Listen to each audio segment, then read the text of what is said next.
ఈ రోజు నుండి అధిక జ్యేష్ఠ మాసం ప్రారంభమై వచ్చే నెల జూన్ 15 వరకు అధిక జ్యేష్ఠ మాసం ఉంటుంది. ప్రతి 3 సంవత్సరాలకొకసారి ఈ అధిక మాసం ఏర్పడుతుంది. అయితే ఈ అధిక మాసంలో శుభకార్యాలకు దూరంగా ఉండాలి. ఎందుకంటే ఈ అధిక మాసంలో శుభకార్యాలు చేయడానికి ముహూర్తాలు ఉండవు. అసలు అధిక జ్యేష్ఠ మాసం అంటే ఏంటి? ఈ నెలలో ఎలాంటి శుభకార్యాలు చేయకూడదు, పాటించవలసిన నియమాలేంటి? వీటి గురించి ఇప్పుడు మనం ఈ వీడియోలో తెలుసుకుందాం. వీడియోని ఎక్కడా స్కిప్ చేయకుండా పూర్తిగా చూడండి. అప్పుడే మీకు చక్కగా అర్థమవుతుంది. ఈ రోజు నుండి అధిక జ్యేష్ఠ మాసం ప్రారంభమవుతుంది. దీన్ని పురుషోత్తమ మాసం అంటారు. ఈ అధిక మాసానికి అధిపతి శ్రీ మహావిష్ణువు. ఎవరైతే విపరీతమైన అప్పుల సమస్యలు, డబ్బు సమస్యలతో బాధపడుతూ ఉన్నారో అలాంటి వారు ఈ అధిక మాసంలో లక్ష్మీ నరసింహస్వామిని ఎక్కువగా పూజించండి. దీనివల్ల రుణబాధలు తొలగిపోయి మీ ఇంటికి ధనాకర్షణ పెరుగుతుంది. ఈ అధిక జ్యేష్ఠ మాసాన్ని శూన్యమాసం అంటారు. కాబట్టి ఈ నెలలో శుభకార్యాలు చేస్తే ఆ కార్యానికి గ్రహబలం ఉండదు. కాబట్టి ఈ అధిక మాసంలో అంటే ఈ రోజు నుండి అంటే మే 17 నుండి జూన్ 15 వరకు శుభకార్యాలకు దూరంగా ఉండాలి. ముఖ్యంగా ఈ నెలలో వివాహాలు చేయకూడదు. అలా చేస్తే దంపతుల మధ్య కలహాలు, అశాంతి ఏర్పడే అవకాశం ఉంటుంది. అలాగే నూతన గృహప్రవేశాలు చేయకూడదు. ఈ నెలలో గృహప్రవేశాలు చేస్తే ఆర్థిక ఇబ్బందులు ఏర్పడతాయి. అలాగే కొత్తగా ఇల్లు కట్టుకునేవారు శంకుస్థాపన చేయకూడదు. అలా చేస్తే మాత్రం మీ ఇంటి నిర్మాణంలో ఆటంకాలు ఏర్పడే అవకాశం ఉంటుంది. కొత్తగా భూములు కొనుగోలు చేయడం, ఆస్తులు కొనుగోలు చేయడం చేయకూడదు. ఈ నెలలో కొత్తగా వ్యాపారాలు ప్రారంభించకూడదు. నూతన వ్యాపారాలు ప్రారంభిస్తే మీ వ్యాపారంలో లాభాల కన్నా నష్టాలు ఎక్కువగా వస్తాయి. అలాగే పిల్లలకు నామకరణ వేడుకలు, చెవులు కుట్టించడం చేయకూడదు. నిశ్చితార్థపు వేడుకలు, కొత్త వాహనాలు కొనడం అస్సలు చేయవద్దు. ముఖ్యంగా ఈ అధిక మాసంలో శుభకార్యాలకు ముహూర్తాలు పెట్టించకూడదు. ఈ అధిక మాసానికి శ్రీ మహావిష్ణువు అధిపతి. కాబట్టి ఈ నెల రోజులు శ్రీ మహావిష్ణువును పూజించండి. కష్టాలు తొలగిపోతాయి.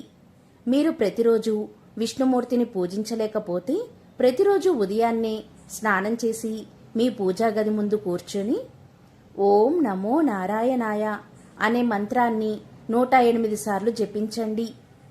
ఈ మాసంలో మీకు వీలైతే సాయంత్రం పూట తులసికోటలో దీపం వెలిగించి తులసికోటకు 11 ప్రదక్షిణాలు చేసి నమస్కారం చేసుకోండి.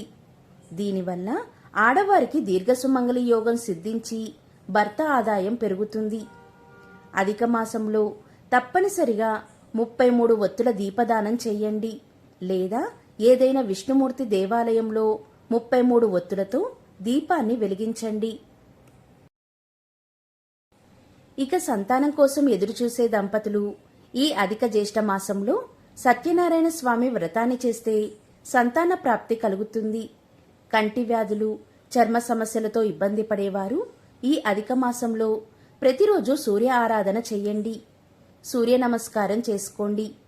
విశేషంగా ఈ అధిక మాసంలో తిరుపతి, భద్రాచలం వంటి వైష్ణవ దేవాలయాలకు వెళ్తే కోటి జన్మల మహాపుణ్యం లభిస్తుంది. ఈ మాసంలో ఏదీ చేసినా చేయకపోయినా రావి చెట్టును మాత్రం ఖచ్చితంగా పూజించండి. రావి చెట్టులో త్రిమూర్తులు నివసిస్తారు. కాబట్టి రావి చెట్టు కింద నువ్వుల నూనెతో దీపం వెలిగించి రావి చెట్టుకు 7 ప్రదక్షిణాలు చేస్తే మీ జాతకంలో ఉన్న దోషాలు తొలగిపోయి ధనలాభం కలిసి వస్తుంది. అదేవిధంగా గోవుకు అరటిపండు తినిపించడం లేదా పచ్చగడ్డిని ఆహారంగా పెడితే ముక్కోటి దేవతల ఆశీర్వాదం మీపై ఉంటుంది.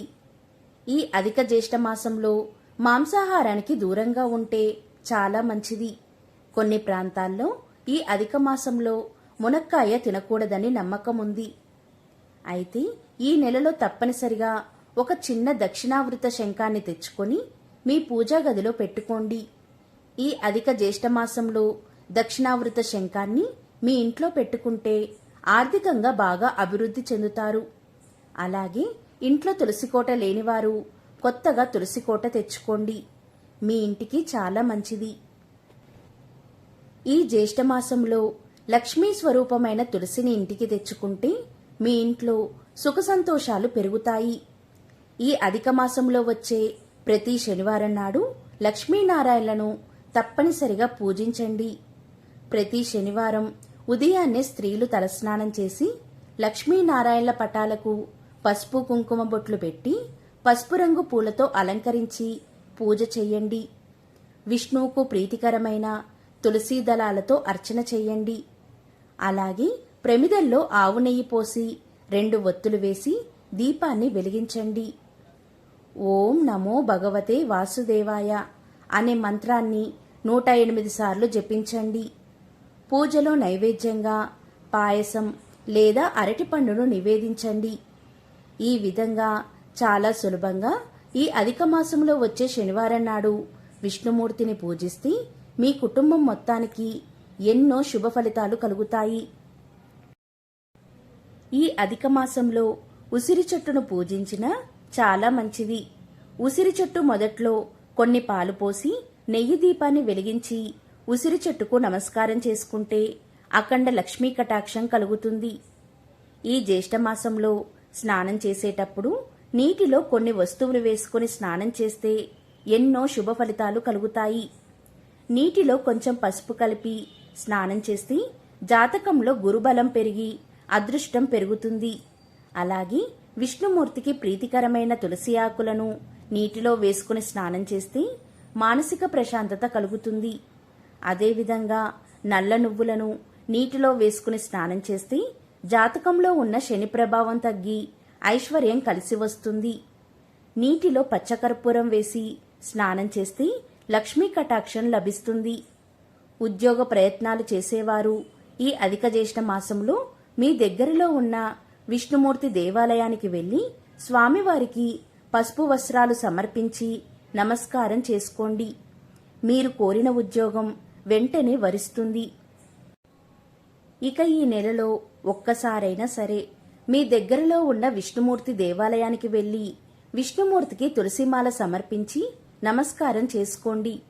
దీనివల్ల లక్ష్మీనారాయణల అనుగ్రహం మీపై ఉంటుంది. విష్ణుమూర్తికి ఎంతో ప్రీతికరమైన ఈ జ్యేష్ఠమాసంలో ఒక డబ్బాలో పచ్చకర్పూరం 2 లవంగాలు వేసి మీ బీరువాలో పెట్టుకోండి. దీనివల్ల మీ ఇంటికి ధనాకర్షణ పెరుగుతుంది. అదేవిధంగా మీ బీరువాలో డబ్బు నగలు పెట్టే చోట పసుపు రంగు వస్త్రాన్ని వేసి ఆ వస్త్రం పైన డబ్బులు పెట్టినట్లయితే మీ సంపద రెట్టింపవుతుంది. అలాగే ఈ జ్యేష్ఠమాసంలో ఎలక్ట్రికల్ వస్తువులు, తోలు వస్తువులు, పదునైన వస్తువులు, ఇనుప వస్తువులను కొనకూడదు. ఇక మీ ఉద్యోగంలో ఇబ్బందులు ఉన్నా, ఉద్యోగం రావాలి అన్నా, వివాహం జరగాలన్నా, ఇలా ఏ కోరిక నెరవేరాలనుకున్నా సరే ఈ మాసంలో హనుమాన్ చాలీసాను ఎక్కువగా జపించండి. ఇక ఈ అధిక మాసంలో ఇంట్లో దీపారాధన చేసేటప్పుడు కొన్ని నియమాలను తప్పనిసరిగా పాటించాలి. దీపాన్ని లక్ష్మీ స్వరూపంగా భావిస్తారు కాబట్టి దీపాన్ని అగ్గిపుల్లతో వెలిగించకూడదు. ఏకహారతితో కానీ అగరబత్తితో కానీ దీపాన్ని వెలిగించండి. పూజగదిలో వెలిగించే దీప ప్రమిదను నేరుగా నేలపైన పెట్టకూడదు. దీపం కింద తమలపాకు పెట్టి దీపాన్ని వెలిగిస్తే చాలా మంచిది. అలాగే దక్షిణముఖంగా దీపాన్ని వెలిగించకూడదు. ఈ అధిక మాసంలో చేసే దానాలకు అక్షయ ఫలితాలు లభిస్తాయని ఒక నమ్మకం. విశేషంగా ఈ మాసంలో మజ్జిగ, నీళ్లను దానం చేస్తే అత్యంత పుణ్య ఫలితం లభిస్తుంది. ఈ అధిక జ్యేష్ఠ మాసంలో బ్రాహ్మణులకు విసనకర్ర దానం చేస్తే దరిద్ర బాధలన్నీ వెంటనే తొలగిపోతాయి. అలాగే ఈ నెలలో ఒక్కసారైనా సరే ఆకలితో ఉన్న పేదలకు కడుపు నిండా భోజనం పెడితే మీరనుభవిస్తున్న దరిద్ర బాధలు తొలగిపోయి ఐశ్వర్యం సిద్ధిస్తుంది.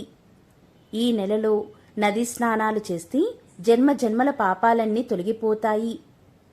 ఈ నెలలో వచ్చే ప్రతి శనివారం నాడు మీ శరీరమంతా నువ్వుల నూనెతో మర్దన చేసుకుని తలస్నానం చేస్తే ఆయురారోగ్యాలు కలుగుతాయి. కాబట్టి ఇటువంటి నియమాలు పాటించి ఆ లక్ష్మీనారాయణల అనుగ్రహాన్ని పొందండి.